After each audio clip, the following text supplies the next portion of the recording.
Welcome back po mga kaboses sa aking channel. Ngayon po ipapakita ko po sa inyo yung mga harvestin kong mga sili. Bago po ang lahat, huwag niyo pong kalimutan mag-subscribe. Pindutin rin po yung notification bell para ma-update po kayo sa susunod kong mga video. Papakita ko po sa inyo, halika po mga kaboses. Ito po yung tanim kong sili. Bali 1 month pa lang po siya, marami ng bunga, marami na siyang ma-harvest. Pero hindi rin po basta-basta magtanim ng hindi mo rin po alagaan. Alaga po yan sa fertilizer, sa mga insecticide, fungicide, para po matuloy yung paghinog ng bunga niya. Kasi pag hindi po, pag dinapuan po siya ng fungicide, bali mabubulok po yung bunga niya, hindi matutuloy. Hindi rin po basta-basta magtanim ng sili. Bali nakopya ko lang po sa ibang mga nagtatanim. Bali nakopya ko lang po yan sa ibang mga may nagtatanim din po ng sili. Kung anong ginawa nila, ganun rin po yung ginawa ko. Kung anong ina-apply nilang mga fungicide, insecticide, yan po mga kaboses. Bali haharvestin ko na po yung mga hinog nito ngayon para po next week mayroon din na naman pong ma-harvest yan. Bali ano rin to, mga nasa 100 na puno ng sili. Yan, katulad po nito, tinamaan po ng ano naman to, mga insecticide. Yan po ang tinitingnan ko araw-araw, kung anong nangyayari sa bunga nila. Kasi kung mayroong mga damage, kailangan mo na naman siyang sprayan. Kung damage ng insecticide, pang insecticide din yun po yung i-spray nyo. Ito marami pa siyang bulaklak. Tsaka yung ano po niya, yung na-apply ito pong pang pabulaklak, tsaka pampaganda ng bunga. 0060 at saka 1414. Yan po mga kaboses yung kailangan i-apply mo sa kanya para dumami yung bunga, hindi po nawawalan ng bulaklak. Tulad po nito, daming bulaklak. Bali yung iba wala ng bulaklak, bali ko po a-applyin ko na rin po ng ano yan, 1414 at saka 0060. Yan po yung pampabulaklak nila. So din po, ito po bagong tanim kong pichay. Saglit lang po yan, mga 15 days. Marami na, malalaki na po yan. Ka-apply ko lang po ng ano yan, fertilizer. Sa ibang pwesto po, meron din po akong tanim nito sa ibang taniman doon, kaso pupuntahan pa po natin.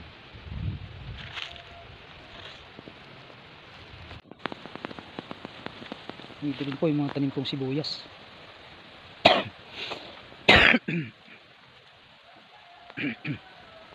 Tatlong kampo. Sana maganda rin po yung ano niya. Saka yung isang linya po ng ichay rin po, kasabay yan ng nandun sa kabila, pero medyo mas malaki na to, mas magandang lupa rito.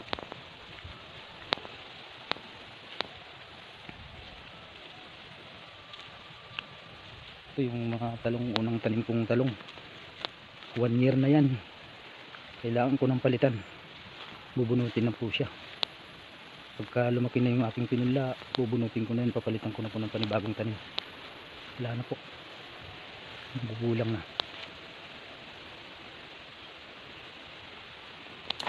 Ang ganito.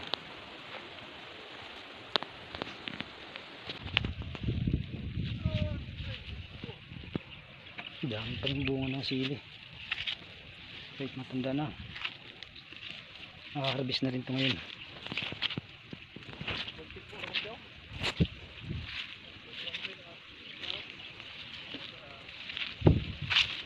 Carrots.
Anong tanim to rito, Che?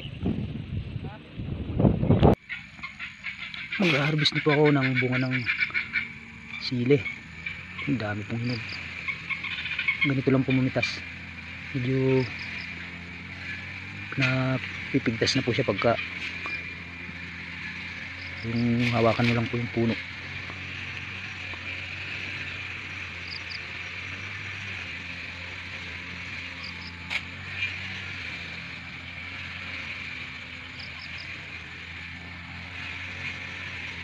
Daming bunga. Hinog.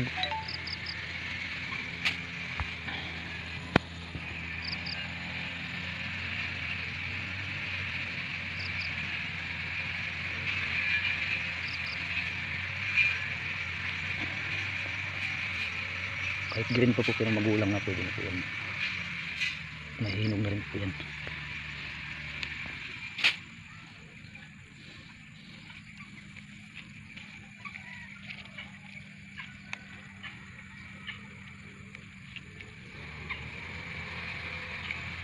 Kahit din pumamitas pag malalo na, pag maraming hinog.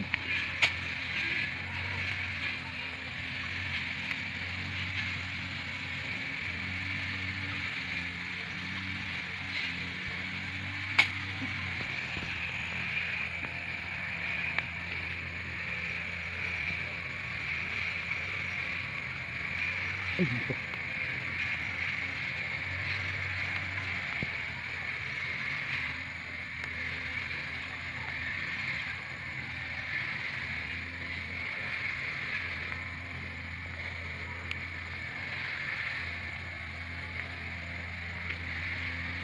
Sisimula ko lang po. Kailangan maingat po sa pagpitas kasi kailangan di rin po sila masaktan.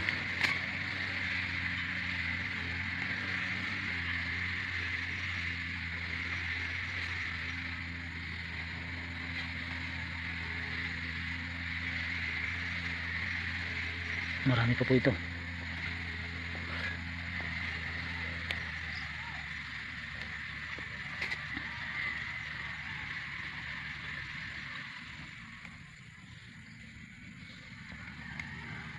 Nakikita na.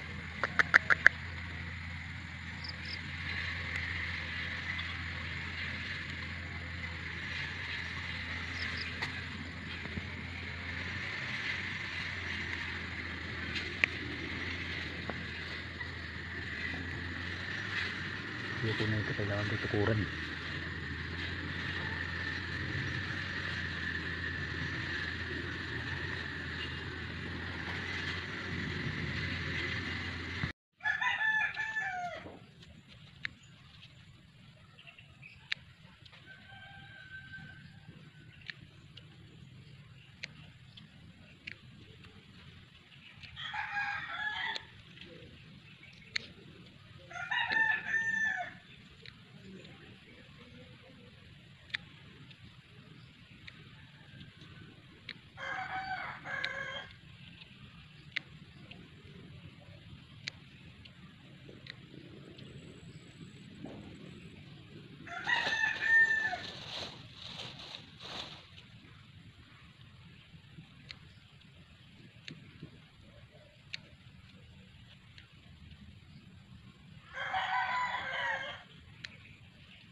Ito po mga kaboses, ngangalahati na po tayo.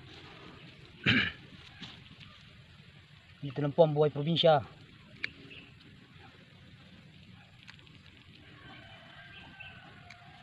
Kunting tiyaga.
Hello mga kaboses, hanggang dito na lang po, katatapos ko lang po mag-harvest ng sili.